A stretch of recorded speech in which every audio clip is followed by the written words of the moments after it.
नव वर्ष 2022 की ढेर सारी शुभकामनाएं। यह वर्ष और आने वाले सभी वर्ष हम सब के लिए मंगलमय हो, इसकी मैं कामना करता हूं।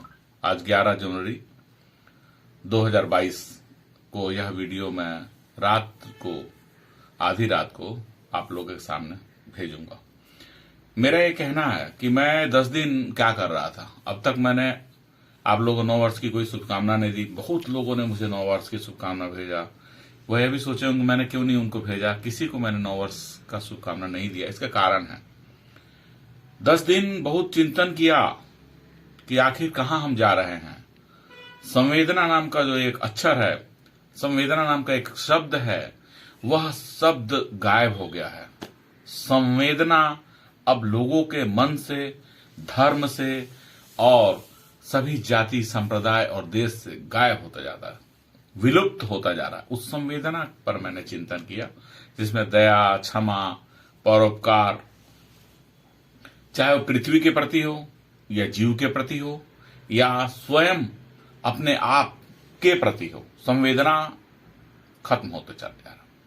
लगातार मैंने चिंतन किया और बहुत ही मन दुखी हुआ कि क्यों लोग इसको भूलते जा रहे हैं। तो मैंने सोचा कि क्यों ना मैं संवेदना पर ही चिंतन करूं। अनेक स्थानों पर गया। मैं वहां गया जहां बच्चे जन्मते हैं, छोटे छोटे बच्चे जो अबोध बालक, वहां गया। इस बीच में कब्रिस्तान गया, मसान घाट गया और अनेक मसान घाट, कब्रिस्तान, अनेक ऐसे जगह गया जहां बच्चे जन्मते हैं। जहां बच्चे जन्मते हैं वहां मैंने पाया कि एक बच्चा कितना अबोध होता है।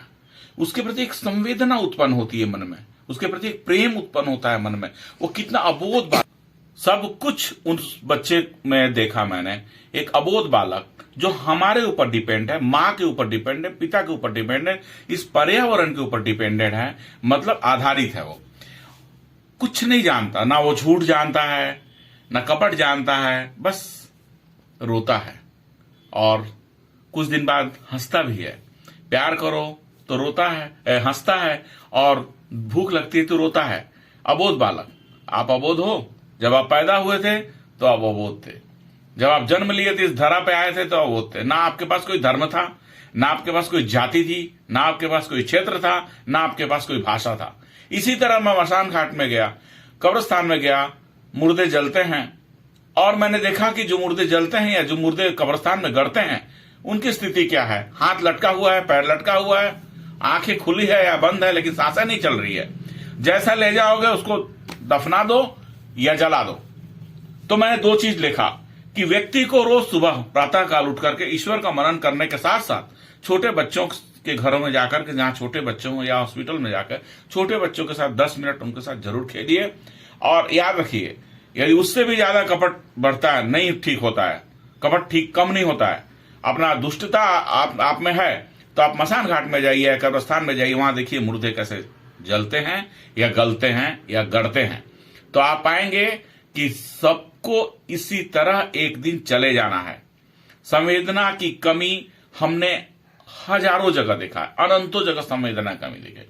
जब लॉकडाउन लगा तब संवेदना की हमने कमी देखा। किस तरह से मुंबई से, दिल्ली से लोग, जो गरीब प्रांत के लोग, उड़ीसा के, बिहार के, उत्तर प्रदेश के, छत्तीसगढ़ के, मध्य प्रदेश के लोग, गरीब लोग किस तरह से भाग भाग के पैदल पैदल रेल पटरी किनारे या सड़क मार्ग से वह आ रहे हैं और कुचल दिए गए, भूखे मर रहे हैं। वहां कहां संवेदना गई थी सरकार की। और मैं सिर्फ सरकार पर दोषारोपण नहीं करना चाहता, मैं चाहता हूं उस समय राजनीतिक दलों की संवेदना कहां गई थी। करोड़ों अरबों रुपए चंदा लेकर के ढकार के बैठे हुए राजनीतिक दल या वो उनके ऊपर का जो मिलेनियम है, उनकी संवेदनाएं कहां गई थी। सच्चाई तो यह है कि संवेदनहीनता से ईश्वर कभी प्रसन्न नहीं होता। लाख मैं आज बताने जा रहा हूं, जो 10 दिन का मैंने चिंतन किया, शुभकामनाओं के साथ मैं आज बता रहा हूं कि 10 दिन के चिंतन में स्पष्ट आया कि यदि संवेदना की कमी हो तो ईश्वर आपका नहीं सुनेंगे। चाहे आप मंदिर जाए, मस्जिद जाए, चर्च जाए, गुरुद्वारे जाए, कोई भी इस धर्म स्थल में जाए, यदि आपने संवेदना की कमी लाई, आप दूसरे के प्रति आपकी मानसिकता ईर्ष्या की रही, दुष्ट भाव आपका रहा, आप दूसरे को बिगाड़ने के लिए सोचे और सिर्फ अपने लिए लपेटने की कोशिश की और सिर्फ अपने लिए लपेटने की कोशिश की है, तो ईश्वर बहुत सुपर कंप्यूटर है। उनको मालूम है कि ये यहां जो आंसू बहा रहा है, इसके आंसू कोई काम के नहीं, इसने तो संवेदना दिखाई ही नहीं। तो मैं चाहूंगा आज का जो वीडियो है ये संवेदना पे है।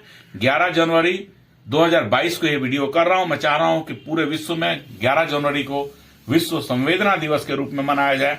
इसके अलावा मैं चाहता स्कूलों में संवेदना के बारे में पढ़ाया जाए। जो शिक्षण संस्थाएं हैं वो यदि संवेदना के बारे में बताती हैं बच्चों को, तो बच्चे बड़े होकर होनहार निकलेंगे, न्यायिक हिरासत में कभी नहीं जाएंगे, क्योंकि उनके में संवेदना है। वो दूसरे को उपकार करने की कोशिश करेंगे और जो दूसरे को उपकार करने वाला होता है वह कानूनी अपराध नहीं करता। तो संवेदना का पाठ पढ़ाना होगा, प्रत्येक बच्चों को पढ़ाना होगा।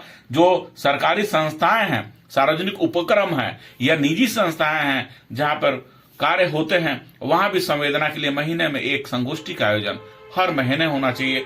सबको यह शिक्षा मिलना चाहिए कि संवेदना अति आवश्यक है। हम जल के प्रति किसी प्रकार का संवेदना रखते, नदियों के प्रति कोई संवेदना। जो जल पी करके हम जिंदा हैं, जिस जल को पीने मात्र से हम कई प्रकार की बीमारियों से मुक्ति पा सकते हैं, सिर्फ जल का भी सेवन करके हम बीमारियों से मुक्ति पा सकते हैं। जो हवा को लेकर के हम जिंदा हैं, हम उस हवा के प्रति कोई संवेदना नहीं बनाते। हम ऐसे ऐसे फैक्ट्रियों में इस तरह से गलत हम धुआं और गलत चीजों का प्रचार वो कर रहे हैं, उत्पादन कर रहे हैं, जिससे कि कार्बन डाइऑक्साइड, कार्बन मोनोऑक्साइड, इस तरह से कई प्रकार के जहरीले धुएं हवा में फैल रहे हैं। और इसी तरह पानी में हम किस तरह से जल में, जैसे गंगा के गंदगी सफाई करने के लिए सरकारी योजना बनाई, क्या पूरे भारत की नदियों की गंदगी की सफाई की अति आवश्यकता है। हमारे में संवेदना की इतनी कमी है। यदि हम गंगा को या किसी नदी को हम पवित्र मान करके और उन्हें गंदा नहीं करने, हम संकल्प लें कि स्वच्छता तो जरूरी है, लेकिन हम नदियों के प्रति भी संवेदना रखें, हवाओं के प्रति संवेदना रखें, जमीन के प्रति संवेदना रखें। इस तरह से उर्वरा शक्ति जो कमजोर हो रही है, खत्म हो रही है, उसके प्रति संवेदना रखें और प्रत्येक मानव के प्रति संवेदना रखें, तो वह दिन दूर नहीं कि हम फिर से स्वर्ग बना सकते हैं इस धरा को। आज एक देश दूसरे देश को खाने मारने पे दौड़ा हुआ, कब परमाणु बम किस पे कौन डाल दे, किस तरह से इस तरह से वातावरण जो फैलते जा रहा है। इसके अलावा सबसे बड़ा और खतरनाक यह है कि हमारे देश के अंदर अभी जातीय मानसिकता बहुत ज्यादा फैल चुकी है, सांप्रदायिक मानसिकता बहुत ज्यादा फैल सकती। कब हम एक दूसरे को काट दें, मार दें, कोई भरोसा नहीं है। मैं सभी शिक्षण संस्थाओं, धार्मिक संगठनों, जातिगत जो संगठन है, सामाजिक संगठन है, उन सबसे मैं अपील करना चाहूंगा कि एक बार सोचिए कि मैं सच कह रहा हूं और ये सच है कि आप कितना भी ईश्वर की भक्ति कर ले, कितना भी आप सोच ले कि मेरे पर ईश्वर की कृपा हो, आपके ऊपर ईश्वर की कृपा तो तभी होगी जब आप संवेदनशील होगे। इस संवेदनशील के लिए, इसके लिए प्रयास हम लोग सब जारी रखें। और आज का वीडियो जो मैं बना रहा हूं, मैं आप लोगों को पुनः नव वर्ष की शुभकामनाएं दे रहा हूं। 2022 हम सबके लिए मंगलमय हो, अच्छा हो, हमारे दिन अच्छे हों, अच्छे दिन आए, इसकी हम कामना करते हैं। जय हिंद।